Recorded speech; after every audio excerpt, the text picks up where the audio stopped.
You are watching खबर face to face.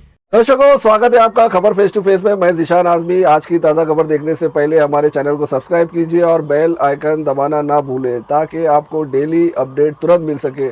आइए देखते हैं आज की ताज़ा खबर। कल पंजाब में 2 स्थानों पर ब्लास्ट हुआ और उस ब्लास्ट के बाद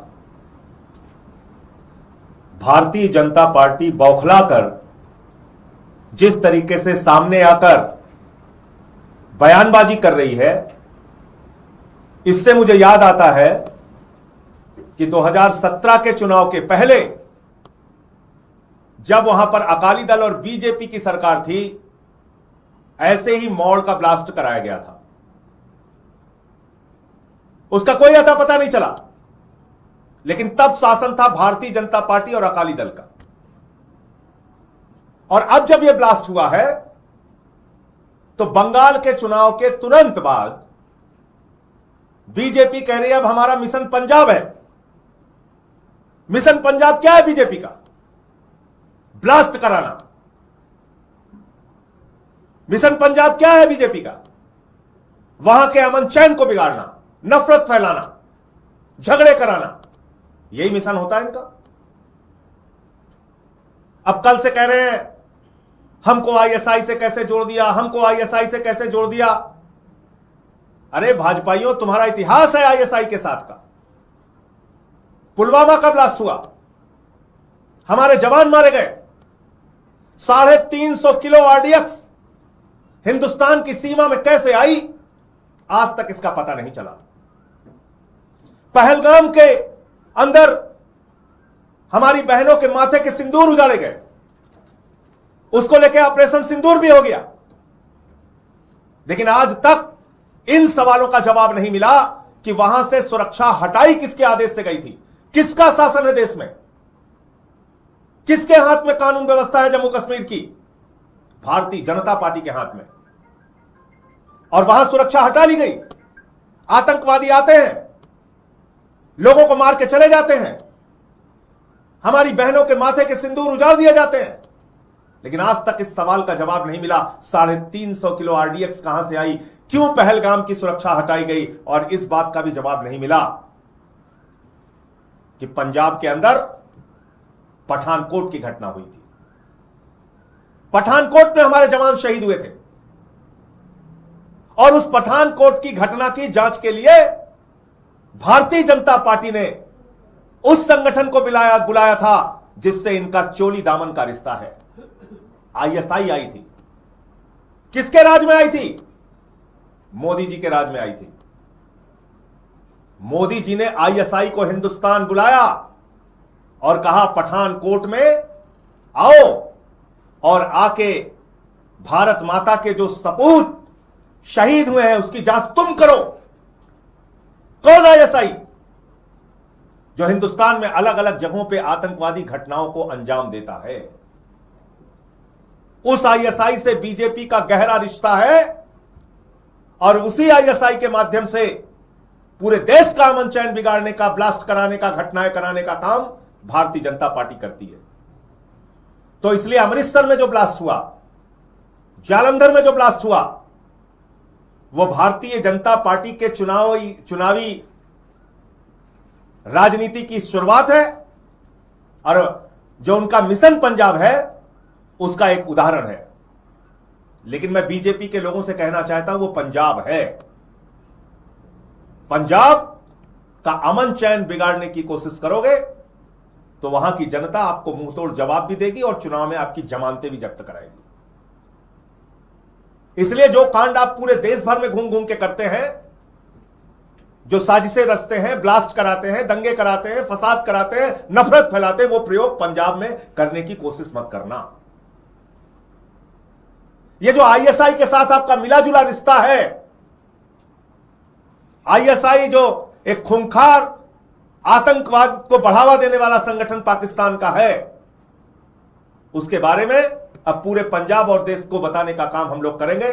और इन सवालों के साथ जिसका जवाब आज तक देश खोज रहा है, पहलगाम के मामले में पुलवामा के मामले में, पठानकोट के मामले में और अब अमृतसर और जालंधर के मामले में। इसका जवाब तो देना होगा। ये खाली उछल उछल के अपने आरोपों को इनकार करना और उससे पल्ला झाड़ लेना ये चलेगा नहीं। हम लोग देख रहे हैं मणिपुर जल रहा है पिछले 3 साल से। कोई चिंता नहीं है प्रधानमंत्री को, कोई चिंता नहीं है गृह मंत्री को, कोई चिंता नहीं भारतीय जनता पार्टी को। वो चाहते हैं देश का माहौल खराब रहे, बिगड़ा रहे। हमने देखा बंगाल के अंदर किस तरह से चुनाव जीतने के बाद वहां पर हिंसा हो रही है। अभी कल तो वहां जो मुख्यमंत्री के दावेदार हैं शुभेंदु अधिकारी, उनके पीए की भी हत्या हो गई। उसके पहले तृणमूल के लोगों के ऊपर हमले हुए, उनके ऑफिस जलाए गए, उनके ऑफिसों में कब्जा किया गया। दिखाई दे रहा बंगाल में। यही बदलाव करने आए आप। मोदी जी ने भाषण बहुत अच्छा देते हैं। मोदी जी बदले की नहीं, बदलाव की राजनीति करना है, यही बदलाव कर रहे हैं। और आप यही सब पंजाब में करना चाहते हैं। इसलिए देश के लोगों को और पंजाब के लोगों को ऐसी घृणा फैलाने वाली पार्टी से सावधान रहना चाहिए। ऐसी ब्लास्ट कराने वाली और नफरत फैलाने वाली पार्टी से सावधान रहना चाहिए। मुझे इतनी बात कहनी थी।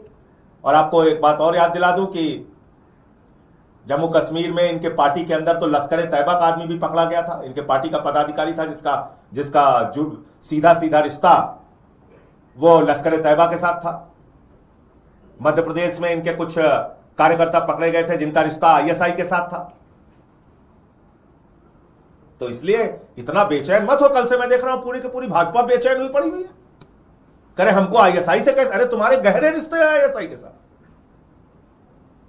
ऐसे बेचैनी मत दिखाओ। तुम्हारी चालबाजियां पूरा देश समझने लगा है।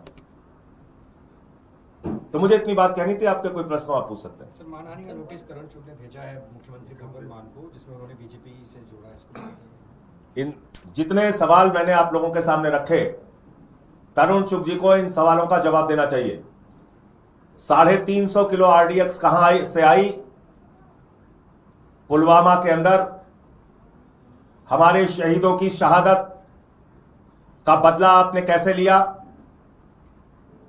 उसका खुलासा आज तक क्यों नहीं हुआ? पूरा देश आपसे जानना चाहता है। पहलगाम में सुरक्षा क्यों हटाई गई थी? कैसे वहां आतंकवादी 200 किलोमीटर घुस के आके और हमारे बहनों के माथे के सिंदूर उजाड़ के चले गए, लोगों की हत्या करके चले गए, नृशंस हत्या करके चले गए? इसका जवाब आपसे देश जानना चाहता है। पहलगाम में जब हमारे जवानों की शहादत हुई, उस समय आपने आईएसआई जैसे खूंखार संगठन जो आतंकवादियों को बढ़ावा देता है पूरी दुनिया में, उस आईएसआई को बुलाकर आपने हमारे शहीदों की जांच क्यों कराई? इसका जवाब आपसे देश चाहता है। मॉड ब्लास्ट भी हुआ था उस समय मैं प्रभारी था पंजाब का।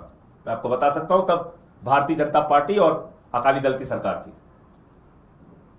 यह भारतीय जनता पार्टी के काम करने का तरीका है देश भर में, जिसको लेकर भगवंत मान जी ने और हमारी पार्टी ने सवाल उठाया। इसलिए आपने जो नोटिस का जिक्र किया, नोटिस अगर उन्होंने भेजा है तो हम जवाब देंगे उसका। सर, तमिलनाडु में लगातार दूसरी बार विजय मिले हैं राज्यपाल से, लेकिन उन्होंने कहा कि आप नंबर लाइए, नंबर लाइए। देखिए, अब जब मामला राज्यपाल पे आ जाता है तो मामला जो है वो जो यहां दिल्ली में बैठे हुए मालिक हैं उस पे आ जाता है।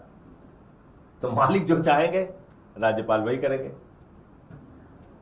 राज्यपाल वही ताल बजाएंगे जो यहां से उनको मालिक का आदेश होगा।